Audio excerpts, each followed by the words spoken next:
All right, let's look at one of my favorite meals, monster mash. And you might think that I'm overthinking making beef and rice, but I would say that you're underthinking it. Let's look at how I make it. All right, here's your ingredients for monster mash. Beef is going to be your most common protein. It's the one I like. It's the one that Stan Efferding talks about and recommends. You can also use like tuna or ground chicken or ground turkey, I guess. But beef is kind of like my go-to, and I like it quite a bit. Chicken broth is going to be good for just adding some flavor and kind of a couple of extra nutrients. It also, when you reheat the dish after it's been like refrigerated, that chicken broth is going to help that rice kind of feel fresh and just taste and feel good, almost like it's like freshly cooked. And then for those of you looking for extra nutrients and extra calories, after it's been heated up, putting some olive oil on top is a great way to just kind of like kick things up a little bit. Salt to taste, I guess. A lot of us, especially if you're an athlete training a couple of times a day maybe, a lot of us are going to need some additional salt. And this is a bucket from Home Depot, but inside the bucket is where we keep the rice, okay? So a lot of times you'll order it in a big bag. You open that bag up, put it in the bucket, and that way it's not making a mess and like bugs and critters aren't getting into it. Right, here's the gear that I would just recommend for cooking up your monster mash. Scissors or a knife, some way of getting into that beef packaging. For some reason, they make it impossible to open. They pretend that you can peel it open, but that rarely works out. I'd recommend like a plastic rice spoon so that you're not scratching up the inside of your rice cooker. Which, yes, I would recommend like a rice cooker, just something that cooks up pretty nice and makes it happen so real easily. Spatula for pushing that, chopping up the meat and pushing around so it can cook evenly. Lately, I've taken to cooking in a pot with a lid on it. That kind of holds that steam in there and helps it cook a little bit faster and a little bit, just a little bit easier. That's what we want in this monster mash. And then some kind of just like have your Tupperware ready. I recommend glass. Pyrex makes a pretty good product. All right, so we've got the rice in our Home Depot bucket. We're gonna get that into our rice cooking pot. Again, try never to like put metal in here because it'll scratch it up, and you probably don't want to be eating that coating, and you want that to last a nice long time. So we do 2 cups, and then we gotta go rinse it off.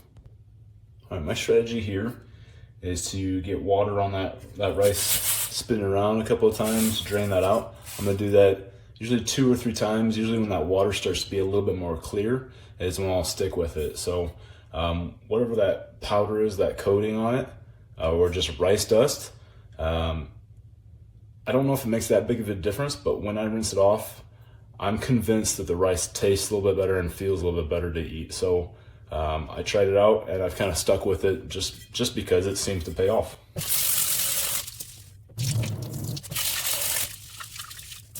And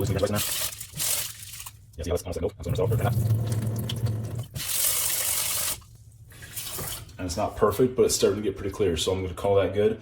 I'm going to leave about 1/4 inch, 1/2 inch of water above the top of the line on rice. And with the rice cooker that I have, that usually makes for a pretty good final product. All right, I've got my rice in the rice cooker, plugged in, lid on. I push that down, that jumps over. When it's done, that's gonna click back up. You can kind of hear it from the other room, and the light will shift over there, and then that's usually pretty perfect. Turn that heat on medium-low. I've got meat in the pot. Put that on there.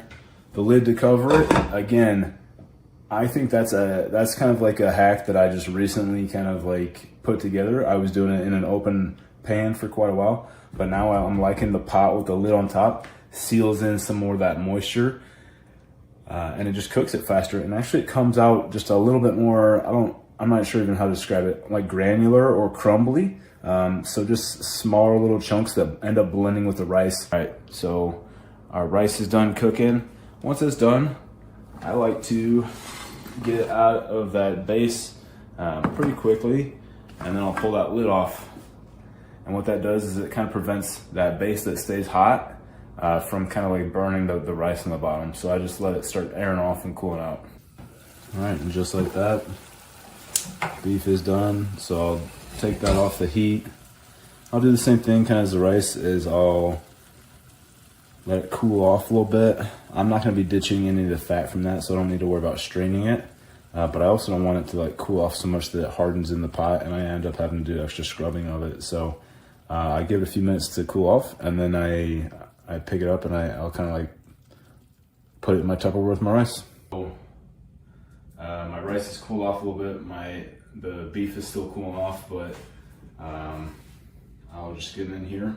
I've been doing this enough to know that if I do 3 cups of rice and 2 pounds of beef with these Tupperwares, it'll actually give me 4 servings that I'm pretty happy with. So, you know, I don't usually measure in cup, but just the math tells me that I'm doing about 3/4 of a cup of rice in each of these, and I'm doing a half a pound of beef into each of these. And again, this is just a super easy meal, simple, tastes good, reheated. That's a big thing, is not everything tastes good or acceptable when it's reheated. But this is one that's almost as good reheated as fresh. This is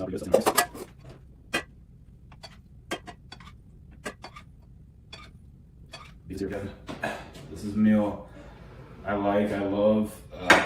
You know, the taste is fine and dandy with me, but also my stomach, I just know my stomach's gonna feel good afterwards, and I'm gonna get good clean fuel.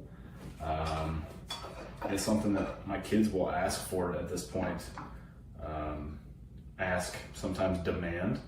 But yeah, it's an easy one that we like. Pretty good, pretty simple.